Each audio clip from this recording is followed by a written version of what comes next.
نحمده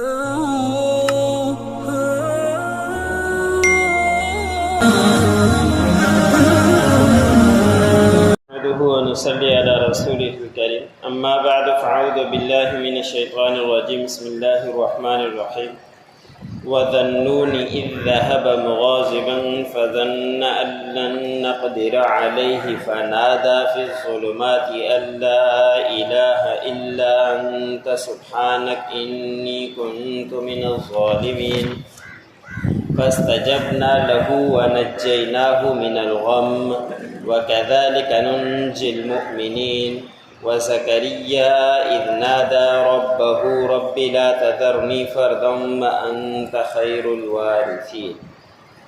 سورۃ الانبیاء کا درس چل رہا ہے۔ اسی سورت کی آیت نمبر 87 سے لے کر 89 تک تلاوت کی۔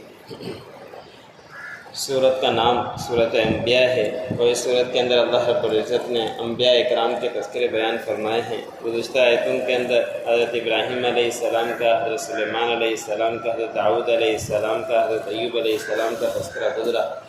آج کے آیتوں میں اللہ رب العزت نے حضرت یونس علیہ السلام کا تذکرہ بیان فرمایا ہے۔ حضرت یونس علیہ السلام عراق کے ایک علاقے کے اندر اللہ رب العزت نے ان کی ولادت کی اور اسی علاقے کے اندر اللہ رب العزت نے نبوت سے نوازا اور لوگوں کے لیے دین کی دعوت دینے کا حکم دیا۔ حضرت یونس علیہ السلام اپنی قوم کو دعوت دیتے رہے، سمجھاتے رہے، کافی عرصے تک دعوت دی لیکن قوم نے نہیں مانا۔ پھر اللہ رب العزت کے حکم سے ان کے اوپر عذاب آنے کا وقت طے ہو چکا تھا، تو اللہ رب العزت نے فرمایا کہ اب ان کے پاس عذاب آنے ہی والا ہے۔ حضرت یونس علیہ السلام ایک دن اپنی قوم کے سامنے وعظ نصیحت کرتے ہوئے کہا کہ اب تمہارے اوپر عذاب آ جائے گا، تم بات نہیں مان رہے، تم راہ راست پر نہیں آ رہے۔ تو ان میں سے کسی نے سوال کر دیا کہ یہ عذاب کب آئے گا جس وقت ہم ختم ہو جائیں گے؟ تو حضرت یونس علیہ السلام نے اپنے اجتہاد و اندازے سے کہہ دیا کہ 3 دن کے اندر عذاب آ جائے گا۔ اب حضرت یونس علیہ السلام نے 3 دن تو کہہ دیے اور یہ وحی سے اللہ رب العزت کی طرف سے حکم نہیں ہوا تھا، تو یونس علیہ السلام نے سمجھا کہ اب ان کے اوپر عذاب آنے ہی والا ہے، اس لیے مجھے اس علاقے سے نکل جانا چاہیے تاکہ اگر 3 دن میں نہ آئے، آگے عذاب آئے تو مجھے جھوٹا کہنا شروع نہ کر دے۔ تو اس بنا پر یوسف علیہ السلام اس علاقے کو چھوڑ کر اور وہ قوم ایمان نہیں لائی، تو یونس علیہ السلام ناراض ہو کر وہاں سے چل دیے۔ یہاں پہ اللہ رب العزت نے ذنون کہا ہے اور اس کو مچھلی والا ہی کہا جاتا ہے، ایسے ہی حوت ذوالحوت بھی کہا ہے دوسرے مقام پر، تو اس سے بھی مچھلی والا مرادی ہوتا ہے۔ تو حضرت یونس علیہ السلام وہاں سے نکل پڑے، تو انہوں نے یہ سمجھا کہ ناراض ہوئے اپنی قوم سے، وہاں سے نکل پڑے، یہ سمجھا کہ اب اس کے اوپر ہم قدرت نہیں رکھتے۔ تو پھر یہ وہاں سے نکلنے کے بعد سامنے دریا آ گیا، اب دریا سمندر کراس کرنا تھا، اب کیا کرے؟ تو اس وقت ایک قافلے کو دیکھا کہ وہ کشتی کے اوپر سوار ہو کر وہ نہر کراس کر رہے تھے، سمندر کراس کر رہے تھے۔ یونس علیہ السلام بھی ان کے ساتھ داخل ہو گئے۔ حضرت یونس علیہ السلام کو لوگوں نے دیکھا کہ بڑے سمجھدار اور باشرع اچھے ہیں، تو ان کو ان کے ساتھ سوار کر دیا۔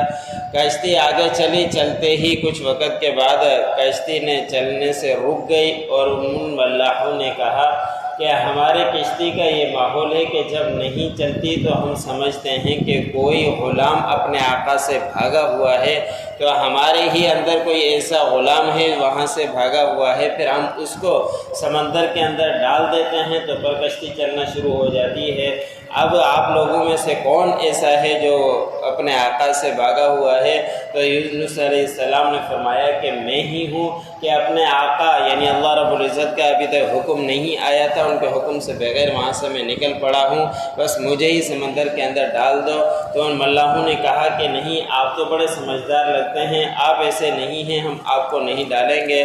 صورت آگے صورتوں کے اندر آئے گا ایک صورت کے اندر کہ انہوں نے پھر قرہ اندازی کی، 3 دفعہ نام ڈالے اور 3 دفعہ یونس علیہ السلام کا نام نکلا تو اس کے بعد یونس علیہ السلام کو سمندر کے اندر پھینک دیا۔ جب یونس علیہ السلام کو پھینک دیا گیا تو اللہ رب العزت کی طرف سے مچھلی کو حکم ہوا کہ یہ آپ کی خوراک نہیں ہے، یہ آپ کے پیٹ اس کے لیے قید خانہ ہے، اس کو آپ پیٹ کے اندر سنبھال کے رکھیں اور اس کو آپ کو کھانے کی اجازت نہیں۔ حضرت یونس علیہ السلام اس مچھلی کے پیٹ کے اندر 3 دن یا 10 دن یا 40 دن تک پیٹ کے اندر رہے، اور پھر اس کے اندر حضرت یونس علیہ السلام نے پیٹ کے اندر اللہ رب العزت کو پکارا کہ اے اللہ، میں ہی ہوں ظلم کرنے والا، آپ تو پاک ہیں اور بے شک مجھ سے ہی یہ غلطی ہو گئی ہے۔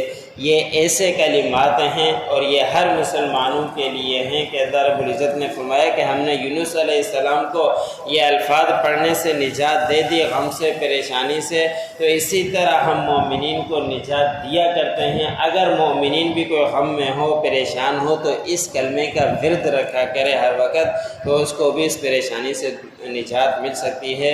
وہ یہی کلمات ہیں، لا الہ الا انت سبحانک انی کنت من الظالمین، کہ یہ بار بار پڑھتا رہے۔ اگر کسی بھی پریشانی میں ہو تو اللہ رب العزت ضرور اس پریشانی سے نجات دے دیں گے۔ اب یونس علیہ السلام نے اندھیروں میں پکارا۔ کون سے اندھیرے تھے؟ ایک تو مچھلی کے پیٹ کا اندھیرا، اور دوسرا پانی کا اندھیرا، اور تیسرا رات کا اندھیرا۔ بھی مفسر نے لکھا ہے کہ ان تینوں اندھیروں کے اندر یونس علیہ السلام نے اللہ رب العزت کو پکارا اور یہی کلمات کہتے رہے، تو پھر اللہ رب العزت نے یونس علیہ السلام کی دعا قبول کی اور باہر نکالا۔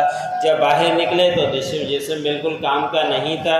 پھر مفسرین نے لکھا ہے کہ وہاں اللہ رب العزت نے کدو کا درخت اگایا اور وہ اس کے درمیان میں حضرت یونس علیہ السلام کچھ دن تک بیٹھے رہے، پھر صحیح صحت یاب ہو گئے تو وہاں سے چل پڑے اور اپنی قوم کی طرف پہنچے۔ اور مفسر نے یہ بھی لکھا ہے کہ ان کی قوم کے پاس عذاب آیا تھا، لیکن اللہ رب العزت نے ان کے عذاب ہٹا دیا کہ ان بچوں نے، مردوں نے، بوڑھوں نے، سب نے رو کر اللہ رب العزت سے دعائیں کی تھی، تو اللہ رب العزت نے ان کے عذاب سے نجات دے دی۔ تو پھر وہ لوگ یونس علیہ السلام کی تلاش میں نکلے کہ ان سے معافی مانگیں، ہم سے غلطی ہو گئی، ہم فرما بردار نہیں ہوئے اور عذاب آنے کے بعد فرما بردار ہوئے، لیکن یونس علیہ السلام اس وقت ملے نہیں۔ پھر خود یونس علیہ السلام اس علاقے کے اندر پہنچے تھے۔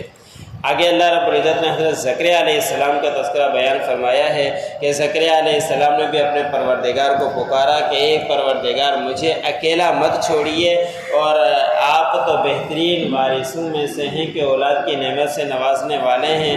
حضرت زکریا علیہ السلام کی عمر 120 سال اور ان کے اہلیہ کی عمر 90 سے اوپر ہو چکی تھی، ابھی تک اللہ رب العزت نے اولاد کی نعمت سے نہیں نوازا تھا۔ حضرت زکریا علیہ السلام کی کفالت میں مریم علیہ السلام، حضرت عیسیٰ علیہ السلام کی والدہ آئی تھی، وہ ان کی کفالت کیا کرتے تھے۔ ایک دن تالا لگا کر وہاں سے نکل پڑے، واپس آئے، تالا بھی لگا ہوا، سب کچھ بند، لیکن مریم علیہ السلام کے پاس بہت سارا پھل موجود ہے، تو اور وہ اس وقت اس کا موسم بھی نہیں تھا، اس موسم سے کے باوجود بھی پھل موجود تھا۔